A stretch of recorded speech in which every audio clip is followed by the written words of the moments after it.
All right, scholars. So, as we were reading chapter 5 yesterday, the very last thing that was revealed was that Ma is a witch. So, I want you to kind of look at the illustration we have here. Think about how Ma has been described throughout this book, and think about what you would normally think of when you picture a witch. I'm not really sure it looks like Ma. So, as we're reading today, I want us to keep thinking about the imagery that we hear, how the author is describing what things look and feel like as we read chapter 6. Um, so, as we're reading, keep that kind of mental picture painted in your brain. All right, so chapter 6. We stop in front of the entrance to Prospect Park. Behind us, cars race along busy Flatbush Avenue. Joggers trot past us, and mothers push babies in strollers. Mama used to bring me here when I was little.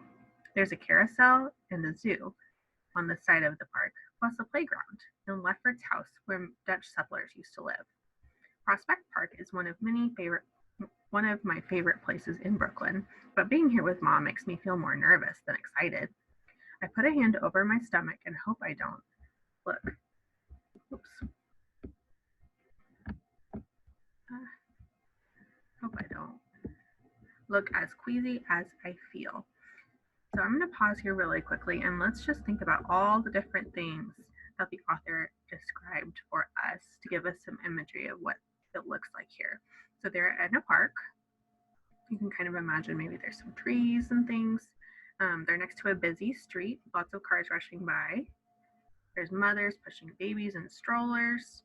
And this is kind of a place that has happy memories for Jax. He used to come here with his mama. But he's feeling a little bit nervous and anxious. Even though this is kind of a happy place, he's not really sure what's going on. So he's a little bit more nervous, and it's making him feel a little bit queasy, like his stomach is a little bit upset because of his nervousness. All right. What does an old witch with a baby lizard from Madagascar do in a place like Prospect Park? Turns out, we aren't actually going inside the park. Instead, we stand before a tall stone gate while Ma examines the tumultuous sky. The dark clouds above us look like water swirling down a drain. Looks like rain, I say, hoping that will prompt her to act. But Ma just gives me a thoughtful before giving her bag a reassuring pat. What do we do now? I ask as raindrops start to spatter on my face. Wait, Ma replies. I follow her over to a stone bench and watch as Ma eases herself into it with a groan. I'm too anxious to sit, so I stand a few feet away. One or two pigeons do their jerky walk nearby, hoping we'll toss them some crumbs or something else to eat. Whenever a pigeon gets too close, I swing my foot in its direction and send it flapping away. But more and more pigeons descend from the angry sky, and soon we're surrounded by a sea of cooing birds. I stamp my foot to scare them away, but Ma says, leave them be. They know what time it is. That makes no sense to me, but I do as I'm told and sit down next to Ma on the hard stone bench. I steal glances at her, but try to act cool. I've never seen a real witch before. Ma doesn't look anything like the witches you see on TV. I want to ask her how she became a witch. Was she someone else's apprentice once? I'm curious, but also a little bit scared. And I don't want to say anything corny like, where's your broomstick? So I just crack my knuckles and wait for Ma to say something to me. She's gone back to staring at the sky, though, so nothing gets said for a while. Before I can think of a sensible witch question to ask, a homeless man pushing an overflowing grocery cart comes our way. He's wearing so much clothing he looks like a walking pile of laundry. I count at least 3 different hats stacked on top of his head, which he keeps tucked in close to his chest. I can't see the man's face, but his cart carries an old TV, clear bags full of empty soda cans and bottles, and more clothes. So I'm getting kind of even more mysterious feelings from this part of the chapter. They said there's clouds swirling overhead that look dark, and there's pigeons flying all around, and now there's a man who is pushing a grocery cart and has so many clothes on that you can barely see him. So it's all a little bit mysterious. I try not to stare because Mama says that's rude, but Ma doesn't seem to feel that way. In fact, Ma shifts closer to me so there's more room on the bench, and sure enough, the man parks his cart and sits down right beside her. Ma, he says in a gruff but friendly voice. Ambrose, she replies politely. I stare at the ground so no one can tell how surprised I am. Ma knows this guy? You ever think about traveling light? She asks him. You ought to find some place to park that cart. It's slowing you down, bro. The man reaches out a gloved hand and grips the rim of the cart. Sorry to keep you waiting, Ma, but you know I like to keep my prized possessions within reach. And here is Ambrose, covered in all sorts of clothes, so we can barely see him.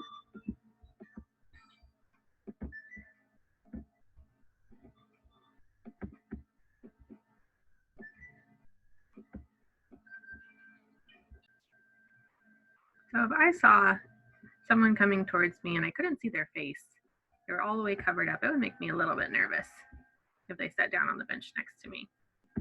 Ma nods like she understands. Then she uses her cane to knock a clump of dried mud off one of his mismatched shoes.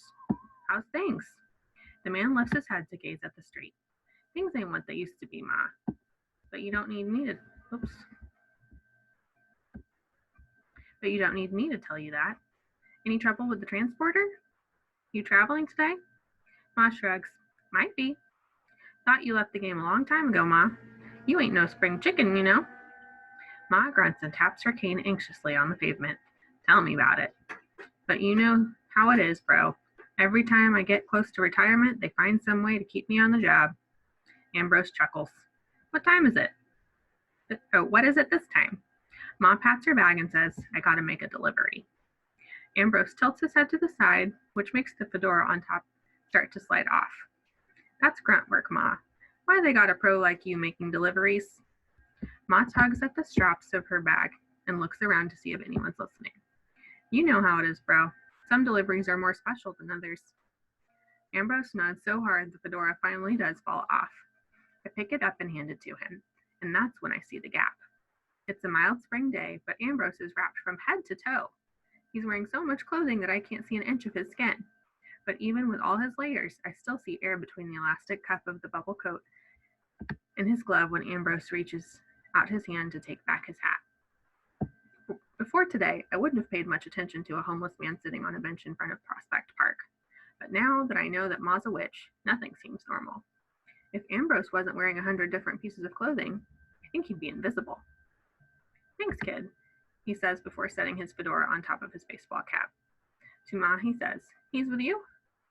Ma looks at me for a few seconds before she responds, yeah, he's with me. So it seems like Ma and Ambrose have known each other for a long time. They seem very familiar with each other, the way they're talking.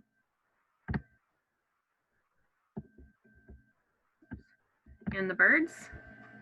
Ma shrugs and looks up at the angry sky. Guess they figured I needed a winged escort. Ambrose laughs and pulls a clear plastic bag from his cart. He undoes the knot and tosses birdseed at the pigeons. They hurry over to him, clearing the sidewalk in front of Ma and me. First day on the job? Ambrose asks. He keeps his head down like he's watching the birds, but I know he's talking to me. I open my mouth to reply, but Ma beats me to it. He's just a temp, she says. Ambrose laughs again. All your apprentices are temporary, Ma. Watch yourself, kid. On-the-job training in our line of work can be risky. Say, Ma, what happened to your last apprentice? Did his hair ever grow back? Of course it did. Ma puts her hand on my arm and gives me a sharp squeeze. Don't listen to him, Jax. I was just messing with you. To Ambrose, she says, You ready? I'm always ready, Ma. Just say the word. Ma puts both hands on her cane and pushes herself off the bench with another groan. Is that really necessary? We've known each other a long time, bro. True. But I don't make the rules, Ma. Can't open the door unless you give me the password. Door? I look around, but the only door I can see belongs to the guardhouse. There's one in either corner of the park entrance. It looks like the tiniest castle ever built, with round stone walls and a pointed red-tiled roof. 2 steps lead up to a black door that has no knots, just a gold keyhole in the center. The guardhouse used to have windows on the sides and in its doors, but metal plates and black bars weave across the space where glass ought to be. That might be the perfect hideout for rats, but why would Ma want to go in there? Here's an illustration of the guardhouse. The pigeons take advantage of Ma's distracted state to gather at her feet once more.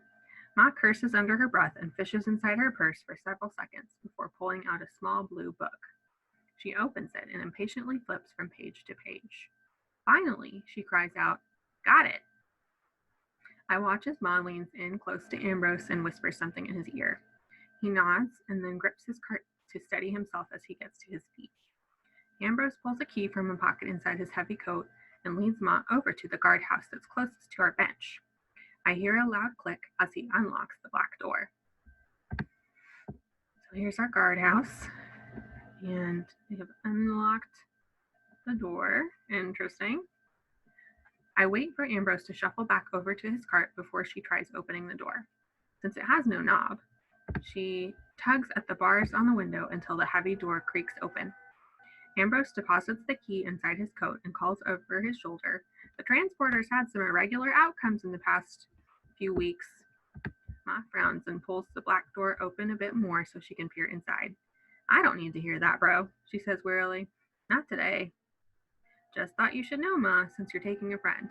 Be prepared for potential irregularities." That means something that's not regular. "I'm always prepared," Ma says with confidence. Ambrose nods again and pushes his way back down Flatbush Avenue. "Well, it's been a pleasure, Ma. You take good care of yourself." "If I don't, who will?" Ma asks with a smile. Ambrose raises his hand and waves back, even though he can't see her. Then she turns to me and says, "Ready to go?" "Go where?" I ask as my stomach does a quick flip. "From this world to another. Shouldn't take too long. You ever been to Coney Island, Jax?" I nod, and Ma says, "It's sort of like riding the Cyclone. Bumpy, but fast." And Coney Island is a theme park. It's kind of like Six Flags, and the Cyclone is a big roller coaster. So she's saying wherever they're going, it's going to be like a roller coaster. I shoo the remaining pigeons away and walk up to the guardhouse. With all the windows blocked, it's dark inside, but enough light comes through the open door to show a second door in the back wall. "Nothing to be afraid of," says Ma. "We'll just close the door, hold on, and come out on the other side once we've reached our destination," which is Ma size. "I know you like geography, Jax, but the place we're going isn't on any map you've ever seen." "And the lizards will be safe there?" I ask. I do care about them, but mostly I'm trying to delay the decision Mom wants me to make. Ma takes the gold pocket watch from her purse. She turns it over in her palm and says more to herself than to me. It's time. The rain starts to fall more steadily, and people rush out of the park, paying us no mind. Only the pigeons find us fascinating. One even lands on Ma's shoulder. I would have freaked out, but Ma just strokes the bird before gently pushing it off. Finally, Ma looks at me through the drizzle and says, "Here's the deal, Jax. The real deal. The creatures Elroy sent me aren't lizards. They're dragons. There's not enough magic here to sustain these creatures. That's why they can't stay in Brooklyn."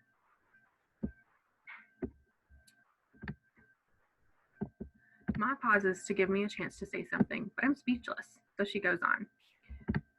"I know it's a lot to take in. I'm a witch. I've got 3 dragons in my bag, and I'm supposed to look out for you for a while. After you for a while. You can come with me, but I'd understand if you wanted to stay with your friend instead." "What was his name?" "Vic," I tell her. "Right. You got options, Jax." Ma watches me for a moment and then says, "You look a little queasy already. Maybe you should just stay with Ambrose.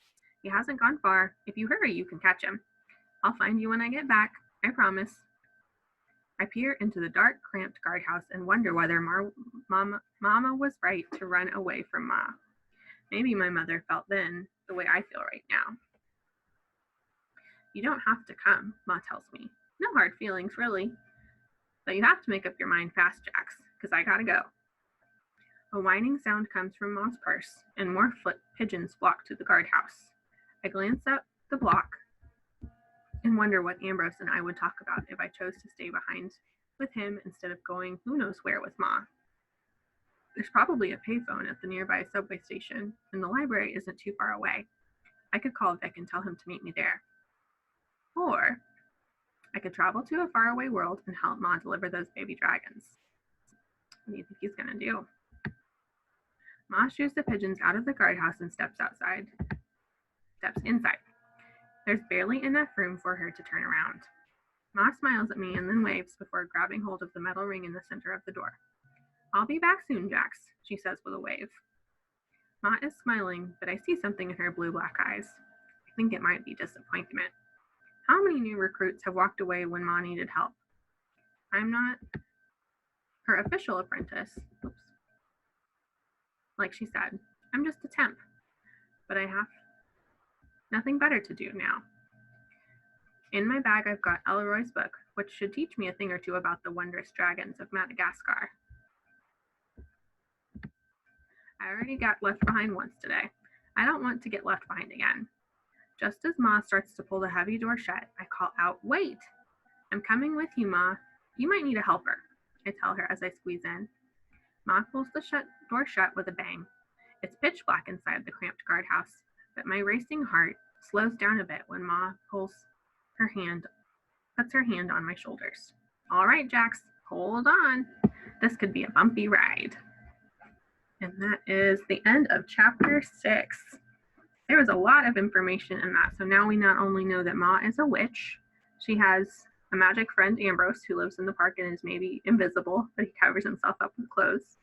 She's taking dragons somewhere, and they're using the guardhouse as a transporter, which seems like we don't really know what's happening so far, but we know that their ride is going to be bumpy like a roller coaster. This is getting interesting. I'm excited to read chapter 7 with y'all tomorrow. You can go ahead and put your bookmark in your book, and